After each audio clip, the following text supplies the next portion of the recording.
About human beings being merely animals.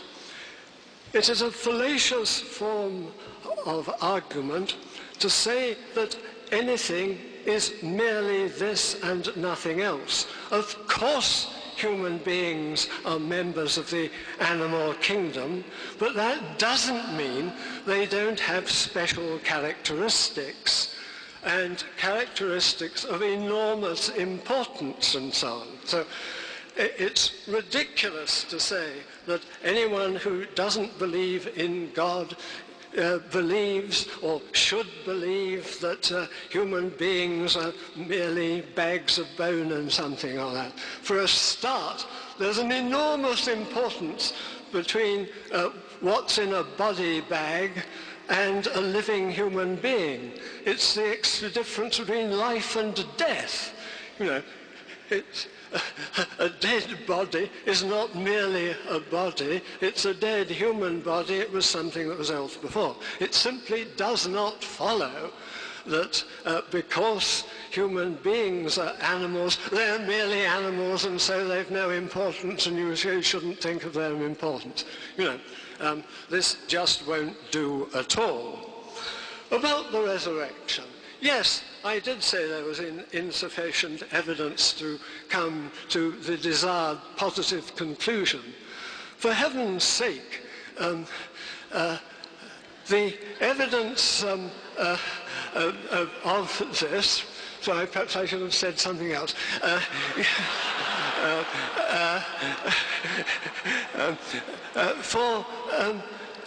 We're confronted with this sort of evidence. The most recent documentation after the alleged events was 30 or so years afterwards, when I was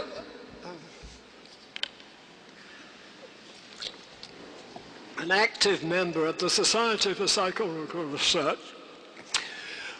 We would have had grave doubts about taking as an absolutely faithful record documents that were, say, a year or so later than the actual event.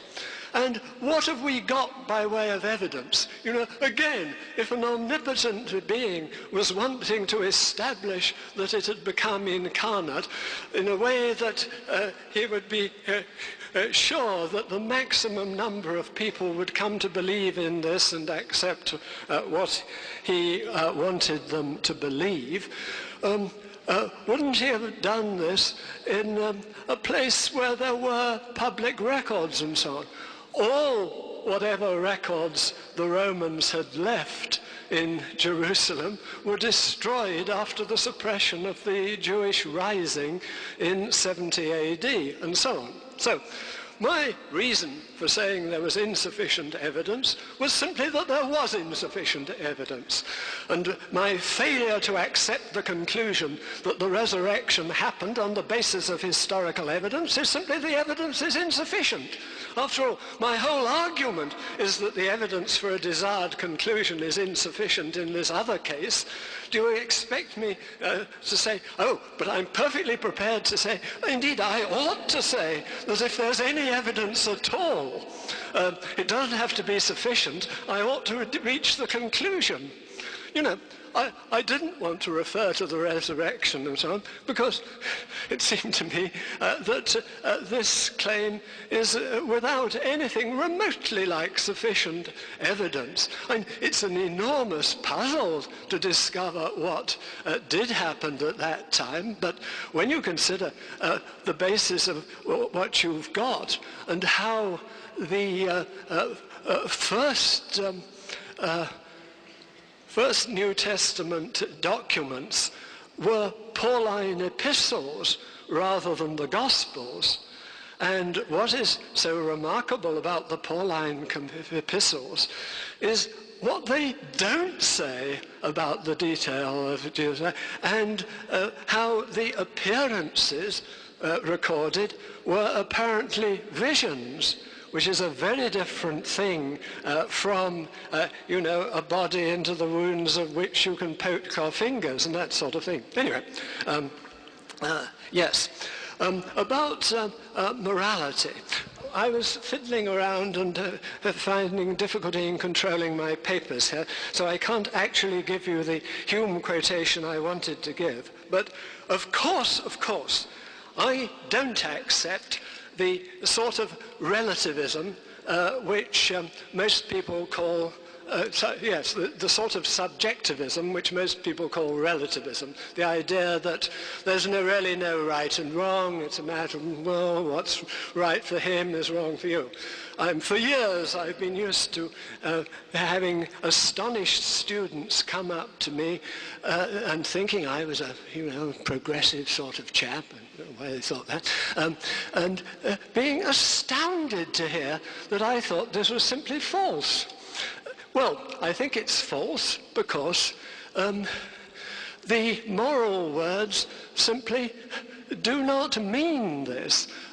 As Hume was putting it in one of his less quoted passages, which I can't now quote verbatim, when people say that a man is just or unjust, that what he's done is right or wrong, they simply do not mean that they like this or they dislike this or anything of that sort.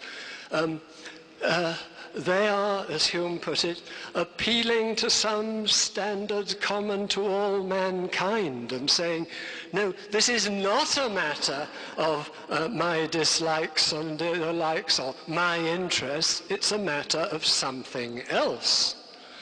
And I think I'm perfectly to be prepared, happy to believe, and constantly maintaining that things are really wrong, and so on. But I don't think they're wrong and only really wrong because God said so. And I certainly don't think that you can argue from your belief, which I hope many of you share with me, that there's a real difference between right and wrong, between justice and injustice. This could only be so if God believes it, and therefore this is evidence for the belief in God.